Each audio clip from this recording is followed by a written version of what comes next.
Méditation du 17 septembre. Rencontre avec Jésus, 2 par 2. Puis Jésus appela ses 12 disciples et leur donna le pouvoir de chasser les esprits impurs et de guérir toute maladie et toute infirmité. Matthieu 10, verset 1. C'était l'heure de vérité. Ils devaient mettre en pratique tout ce qu'ils avaient vu et appris, cette fois sans Jésus à leur côté. Je me souviens d'un professeur qui nous invitait à nous asseoir dans son bureau avant que nous ne commencions à faire la tournée. Il commentait les cas et nous donnait des informations sur les patients et leur évolution. Nous passions en revue quelques gestes et quelques points, puis nous nous séparions pour aller voir les différents patients. J'ai toujours admiré la patience et la gentillesse avec lesquelles ce professeur nous préparait avant de partir. Je te recommande de lire tout le chapitre de Matthieu 10 et de voir avec combien d'amour et de soin Jésus a donné ses instructions avant d'envoyer ses disciples dans le monde. Nous ne savons pas s'ils ont écrit tout ce qu'il a dit, mais ils se sont sûrement souvenus de ses paroles. Jésus les a préparés à toutes sortes de situations, acceptation ou rejet, connaissance ou ignorance,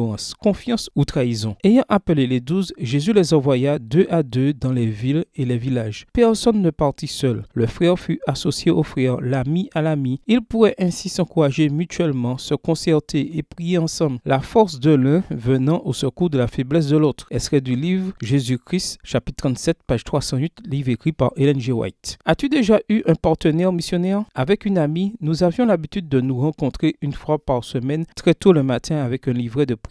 Nous partagions nos demandes et nos remerciements et nous notions tout avant et après notre prière. Avec une autre amie, nous avions l'habitude de choisir un livre de la Bible et de partager chaque jour des versets qui nous avaient fait réfléchir dans le chapitre que nous avions lu. Avec d'autres amis, nous sortions tous les samedis pour donner des études bibliques ou rendre visite à des gens. Comme le dit la citation d'Ellen White, le partage de ces activités nous donnait plus de force et de courage. Je t'invite aujourd'hui à choisir un ami ou une amie pour t'accompagner dans ta mission. Dieu a des plans puissants qu'il veut réaliser à travers nous, 2 par 2. Bonne journée à toi et que le Seigneur te bénisse.